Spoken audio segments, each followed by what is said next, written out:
What's going on, boys? It is day number 13, otherwise known as the last day of 2nd Corinthians.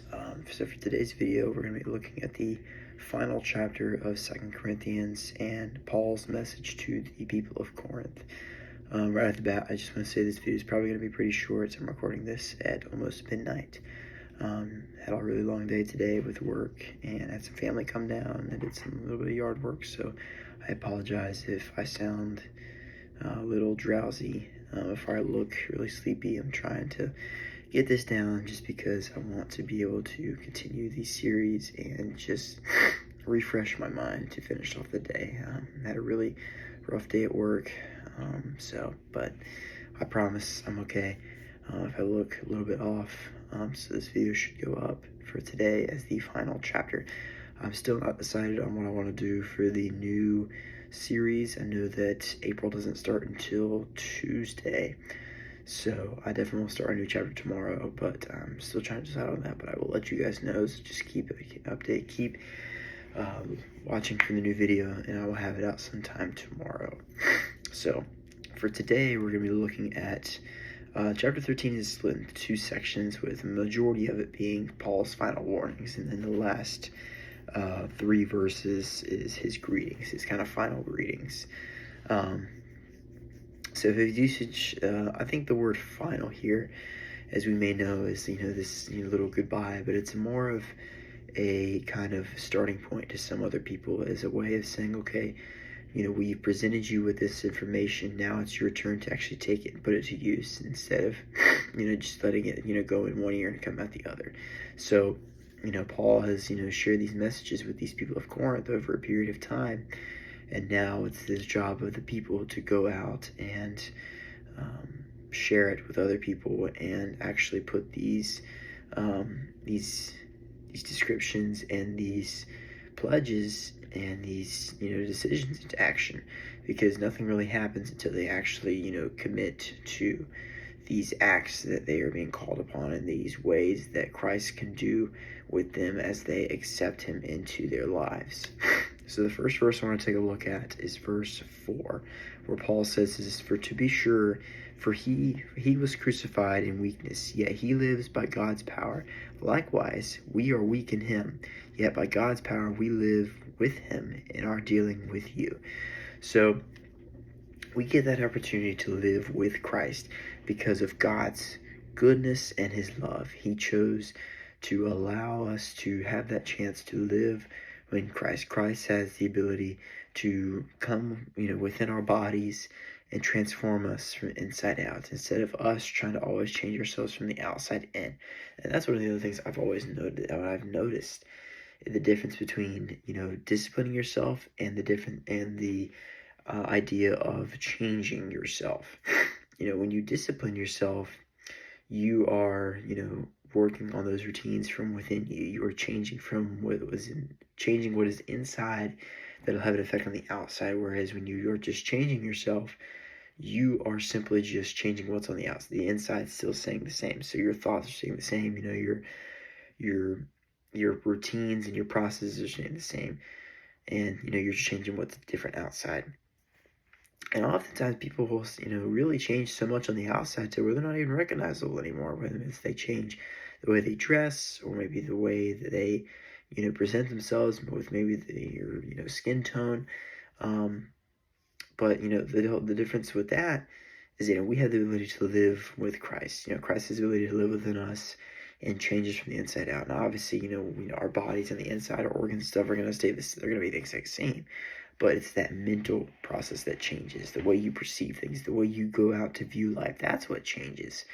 And that's what we need to change. That's what we need to focus on. That's what we need to continue striving towards, even if we don't have, these mentors telling us this all the time. This should be something that should be nailed into our head as a simple reminder to say, hey, this is in there. This is how things need to work now. Because if they don't go back and they don't go this way, I will fall back to exactly where I was. I will be worse off than where I was at. And this won't even be worth it. But now that I have been given the solution and been given the directions to go to the light, I must continue following. I must be willing to stand tall and embrace whatever is about to be thrown at me. So then, jumping down a couple of verses later, in verses 7 through 8, Paul says, "Now we pray to God that you will not do anything wrong, not so that people will see that you have stood the test, but so that you will do what is right, even though we may have seemed to failed. For we cannot do anything against the truth, but only for the truth." And so this test that he's referring to is, to test the faith that you have. How strong is your faith? How disciplined, how strong are you to the point where you are so much of a changed person, so much of a, hindered person, to where you have that faith so strong that it, it changes the way you view certain aspects or certain people or, decisions. And that's what will lead you to believe that. And that's where it goes back to saying that, we should ask God for directions. Excuse me. We should ask him for direction to see what our next move should be, instead of us just trying to guess and be like, oh, well, I guess I'll go with that, But we have to be willing to, say, pray to God, say, God, I've been doing this for so long, now I feel like I'm at this roadblock, what should I do? How should I perceive this? And then another thing that I've noticed is that, when at that last part where it says, for you cannot do anything against the truth, but only for the truth, when you are completing this series of, rearranging your body and receiving that redemption, excuse me, I apologize, but when you are receiving that mentality of making those changes to your lives, disciplining yourself, proving and dedicating yourself, devoting yourself to the goodness of God. One of the biggest pieces of advice that I've ever received is that you are the last person that is going to see a change in yourself. And I was told this for, physical needs, but this can also be used for, spiritual needs, is that, you're going to be that last person that notices. Other people are going to notice what you're doing, and they're going to see that. And even if they aren't necessarily, complimenting you, they're going to look at you different. They're going to look at you, oh, well, he's saying all this stuff that's, confusing, but it's like, it's a different version of him. He's doing something that's not of what I would have thought. And then, on the fitness end, where, some people may view this as that, when you're changing your body, whether it's you're gaining weight or losing weight, trying to get that muscle definition, you will be the last person to see it. Other people will come before you and say, man, you look great. Or maybe you're at the gym and you're in front of the mirror and you're posing and you're like, I don't know if this looks good. And some guy walks past and is like, man, you look good, dude. Like, you're really looking shredded. I know for a fact myself, I have definitely been one of the last people to notice that in my spiritual journey and in my fitness journey. I'm not, the biggest guy, but I do say that I am a very, well-matured person and a very well-disciplined person, to where I like to really work hard to get that defined mindset and divine, aesthetic look, because I don't want people necessarily to look at me as this guy who has it all right and this guy who, is just trying to do this for attention. I want people to look at me and say, I like the way he makes good decisions. He worked hard. He worked hard to get what he has. How can I work hard like him? How can I, really devote myself to creating these routines and creating these plans so I can move forward, so that it's more than just, eating 3 meals a day, or, working out for an hour and 15 minutes a day. And then, with, the whole meaning of truth, truth can be tough.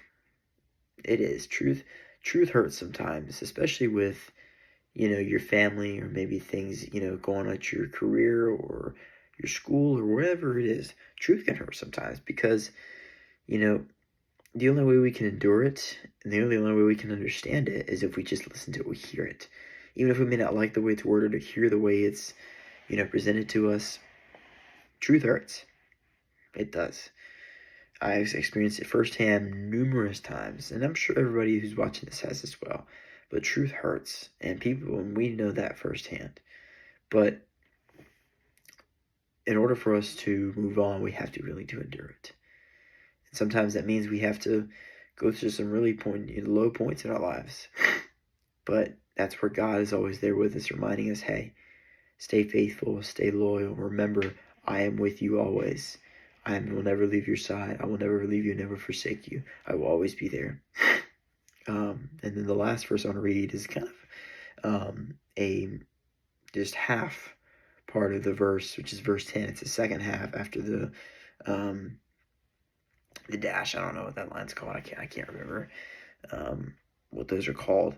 But it's going to be at the end of verse 10, where Paul says, the authority the Lord gave me for building you up, not tearing you down. So what Paul's saying here is like, look, he's like, my power is not to, throw you off or to shame you or to call you out for where you are now. My job is to make you stronger through your weaknesses and through trust/discipline.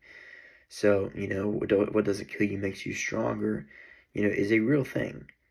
These weaknesses that you have, they're not to the point to where they are going to kill you. They're low because you're not putting enough effort into them. There are certain things that you're really good at because you put in effort, and then there's certain things that are complete opposite. It doesn't mean that you're going to be, that doesn't mean, I have to work hard at everything, so I can be this perfect person. Like, that's not what it means. There are certain parts of you that are good, there's certain parts of you that are bad, there's certain strengths, there's certain weaknesses. That's just the way of life, things that balance out each other. But that's where we have God to send Christ into our hearts, to be willing to say, okay, I'm going to, work on these weaknesses so it continues to make me stronger. So I'm going to work down here as the top continues to grow and it continues to thrive as what it is, especially through trust and discipline. Trust is a very strong thing that is very hard to catch on because it's something that most times is something you may not be able to see right away. It's something you have to be like, oh, well, I take your word for it. And, trust and believe, those are very two powerful words that is mentioned many times in the Bible, that we must believe and we must trust.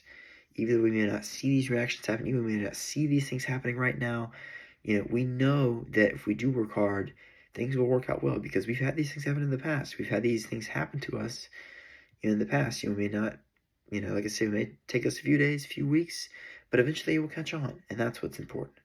But other than that, that is the end of chapter 13 and the end of Paul's journey through the city of Corinth, which is a city still remaining today in the Middle East.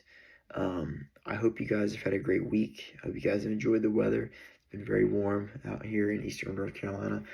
And I hope to see you guys tomorrow for a new series. And yeah, peace out, boys.